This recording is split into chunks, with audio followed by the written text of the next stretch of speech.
लेकिन कुछ बातें जो हम करते हैं पढ़ाई के साथ साथ जो चीजें जरूरी होती हैं उसके बारे में भी हम बात करेंगे। आज आपको एक ट्रिपल डी वाला कॉन्सेप्ट बताया जाएगा जिसको आप ध्यान से सुने और अपनी पढ़ाई में उसको अप्लाई करें।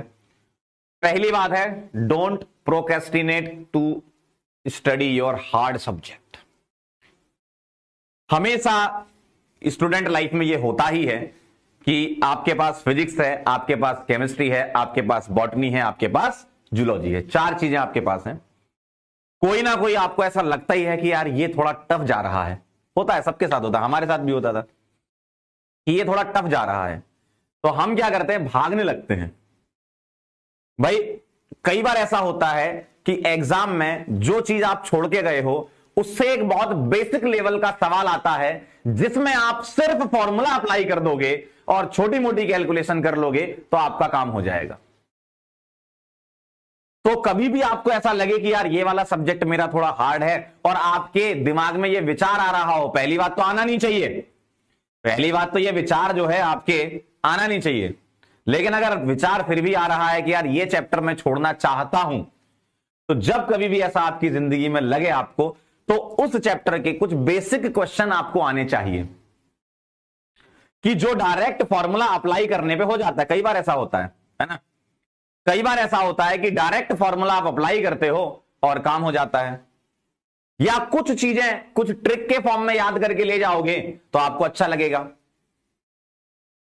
है ना। तो मतलब कुछ बेसिक चीजें आपको लेकर जानी है अपने साथ। बहुत ज्यादा, भाई सबके साथ ही होता है ना, बहुत ज्यादा अगर आपको कोई चैप्टर परेशान कर रहा है तो उस चैप्टर को हाथ जोड़ के बोल दो कोई बात नहीं, लेकिन हम तुम्हारे इतने तो सवाल कर लेंगे जो बेसिक वाले हैं, जिनमें हम फॉर्मूला में वैल्यू पुट कर दें या कुछ ट्रिक बना के ले जाएं, कुछ याद करने वाली चीजें तो दिमाग में रख लें, तो ये तुम कर सकते हो। ठीक है। सेकेंड पॉइंट यहां आता है डिपेंडेबिलिटी। आप बहुत सारी चीजों पे डिपेंड हो जाते हो पढ़ाई के टाइम पे, और अभी वैसे भी इंटरनेट का जमाना है, तो आप क्या करते हो, जैसे ही आपको कोई सवाल नहीं बनता है, अपन इतनी जल्दी में होते हैं ना, अपन इतनी जल्दी में होते हैं ना कि उस सवाल में क्या है क्या नहीं है, क्या पूछा है, कई बार तो सवाल को पूरा भी नहीं पढ़ते और हमें अपने अंदर ही बना लेते हैं कि यार अब ये मुझसे नहीं बन रहा है और इसका सॉल्यूशन देख लेते हैं। ये कभी नहीं करना है। अगर कोई सवाल आपसे नहीं बन रहा है तो एटलीस्ट यार फाइट तो मारो, सॉल्व करने की कोशिश करो कि यार ये सवाल सॉल्व होना चाहिए।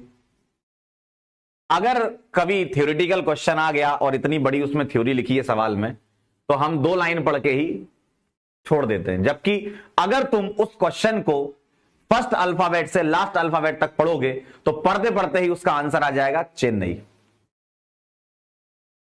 समझ रहे हो। तो हमेशा मतलब ऐसे डिपेंड नहीं होना आपको हर चीज पे। आपको जो भी क्वेश्चन आपके सामने आ रहा है पहले उसको अच्छे से सॉल्व करो। आप क्या करते हो ना, आप इससे डिपेंडेबिलिटी बढ़ा लेते हो अपनी कि भाई आंसर देख लेंगे हम तो, और वो फिर आपकी आदत में आ जाता है, और वो बहुत गंदी आदत होती है कि अगर क्वेश्चन नहीं बना तो तुरंत उसका सॉल्यूशन चाहिए तुमको। अरे सोचो तो यार, एक बार क्वेश्चन में फाइट तो मारो एक बार। तो ये चीज आपको अवॉइड करनी, डिपेंडेंट नहीं होना है एकदम से। कई बार ऐसा होता है आपके साथ, सबके साथ ही होता था।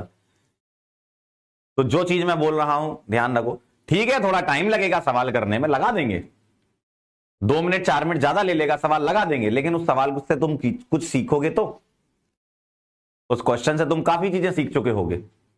लेकिन उसके लिए फाइट मारनी पड़ेगी, क्योंकि कहते हैं कि slowly is the fastest move. ये ध्यान रखना, लेकिन सही डायरेक्शन में। ठीक। और कभी कभी आप बहुत लंबे लंबे समय तक पढ़ने की कोशिश करते हो, आप बैठ तो भले ही जाते हो, तीसरा पॉइंट जो है, आप बैठ तो भले ही जाते हो, लेकिन एक समय के बाद जब दिमाग आपका भर चुका होता है तो उसके बाद बस आप सिर्फ रीड करते हो, सीखते कुछ नहीं हो उससे। आप बस चीजों को रीड करते रहते हो, आपके दिमाग में कुछ नहीं जाता है। तो हमेशा जब कभी भी पढ़ रहे हो, छोटे छोटे टाइम इंटरवल में पढ़ें। 45 मिनट का एक स्लॉट बना लिया, 1 घंटे का एक स्लॉट बना लिया, ऐसा नहीं कि 3 घंटे तक बैठे हुए। तो ऐसे लगातार आपको नहीं करना है।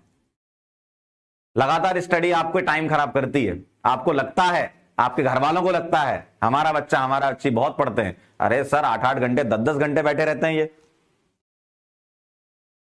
तो सही में जवाब वही दे रहे हैं, बैठे रहते हैं।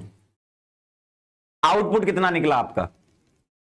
8 घंटे आप कमरे में बंद बैठे हो आराम से, और आपको भी ये लगता है कि हम पढ़ रहे हैं, लेकिन एक्चुअल में वो यहां नहीं जा रहा है।